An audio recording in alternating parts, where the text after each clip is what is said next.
25 old Amish recipes most Americans have never tried. There's a two-lane road in Lancaster County, Pennsylvania, where time runs on a different clock. Drive it on a Sunday morning in 1967, and you'd pass horse-drawn buggies, clotheslines heavy with hand-sewn dresses, and kitchens where breakfast had been cooking since before dawn. But today's generation has just forgotten our food.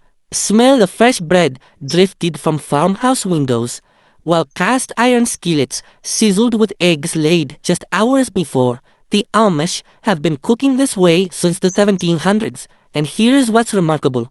They never stopped. While the rest of America embraced frozen dinners and microwave ovens, these communities kept rolling dough by hand, simmering broth for hours, and gathering around tables built to seat 12. Today we're sharing 25 legendary Amish dishes that fed generations of hard-working families. Some of these you've definitely eaten, others might surprise you, and at least one has caused family arguments for over a century. If this sounds like your kind of journey, hit subscribe now. Number 25.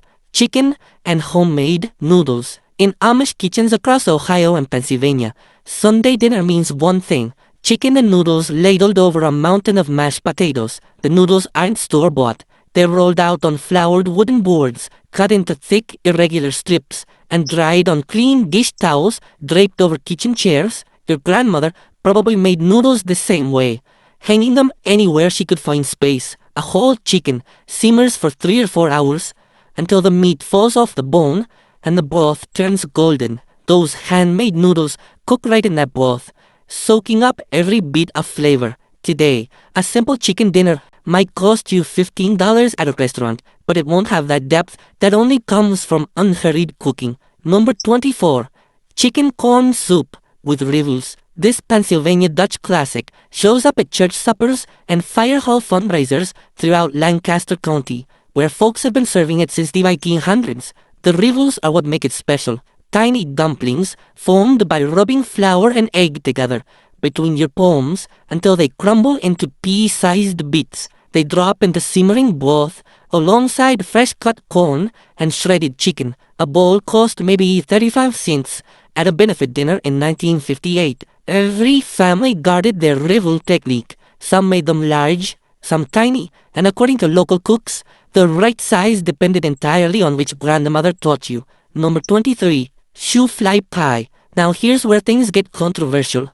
Ask 10 people in Lancaster County about shoo fly pie, and you'll start an argument that's lasted generations. Should the bottom be wet and gooey, almost like molasses candy, or dry and cake-like throughout? Families have taken sides on this question since before your grandparents were born. The name supposedly comes from cooks shooing flies away from that sweet filling cooling on windowsills. This dessert dates back to the 1700s, when German settlers needed a pie without fresh fruit for winter months. A whole pie cost around $1 at farm stands in 1962. If you tried it during a summer road trip through Amish country, you remember that dark molasses flavor, and you probably have an opinion about wet versus dry. Number 22. Amish macaroni salad. What surprises outsiders most is the sweetness. This isn't Italian pasta salad. The dressing combines Miracle Whip, yellow mustard, sugar and vinegar into something entirely different. Hard-boiled eggs get chopped in along with celery and bell pepper for crunch. Church ladies across the Midwest have been bringing this to potlucks since the 40s. Making it ahead actually improves the flavor as those noodles absorb the creamy dressing overnight. Number 21. Pot roast with root vegetables. Sunday dinner in an Amish home centers on pot roast more than any other dish. A tough, economical cut of beef, chuck roast, ran about 40 cents a pound in 1958, transforms into something fork tender. After 4 or 5 hours, in a heavy Dutch oven, carrots, potatoes, and onions cook alongside, absorbing those rich drippings. The whole house fills with that unmistakable aroma by mid-morning. Your mom probably made pot roast too, maybe while your family got ready for Ed Sullivan that evening. The leftovers made Monday sandwiches. Today, the same cut runs $9 a pound. And who has 5 hours anymore? Quick question before we continue. How many of these dishes have you already made in your own kitchen? Keep count. We're genuinely curious what you'll share in the comments. Number 20. Schnitz und Knepp. The name sounds exotic, but it's pure Pennsylvania Dutch comfort. Dried apples, simmered with ham, and topped with dumplings. Schnitz means sliced, referring to apple rings that families dried every fall and stored in cloth bags hanging from cellar rafters. The combination of salty ham, sweet rehydrated apples, and fluffy dumplings seems strange until you taste it. Then it makes perfect sense. Families have been making this since the 1700s, when preserving food through winter meant survival. Sweet and savory together. The Amish understood that combination long before fancy restaurants discovered it. Number 19. Amish broccoli salad.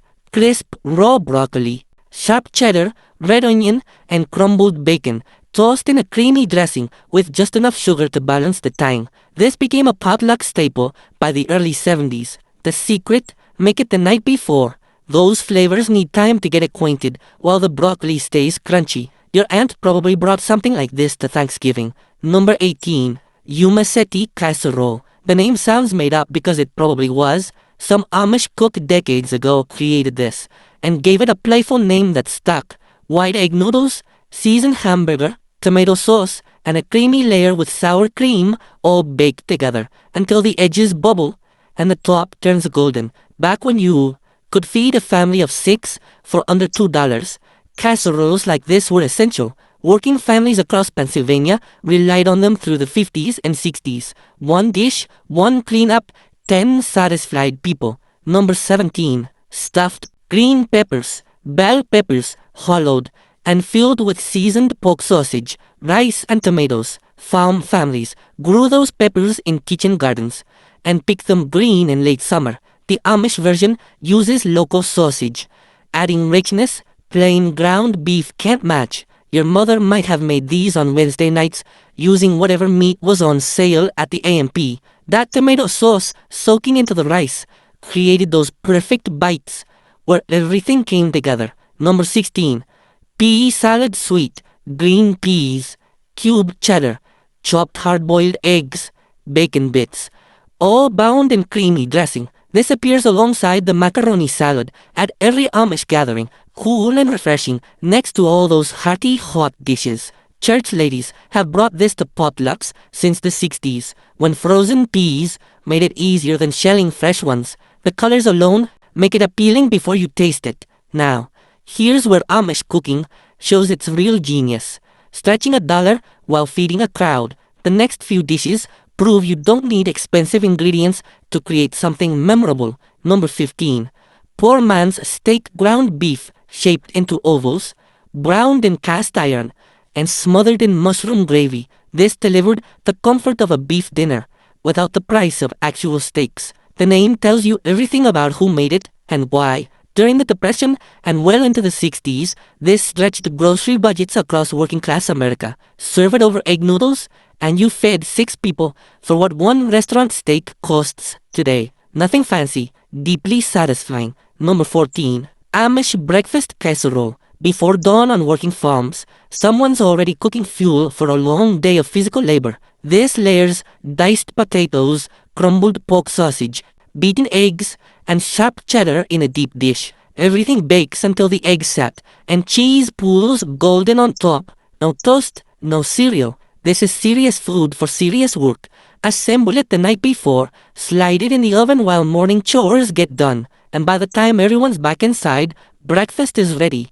Modern brunch casseroles try to imitate this, but rarely match that hearty, stick-to-your-ribs substance. Number 13. Ham loaf with brown sugar glaze. In communities where hog butchering was an annual November tradition, nothing went to waste. Ham loaf mixes ground, smoked ham with fresh pork, shaped and baked with a glaze of brown sugar, mustard, and vinegar that caramelizes into a sticky sweet crust. This tastes like Easter dinner, concentrated into every slice. Life magazine featured Pennsylvania Dutch ham loaf in a 1965 spread on regional American cooking. Your grandmother might have made this for holidays, slicing it thick next to scalloped potatoes. Number 12. Creamed chipped beef on toast. Veterans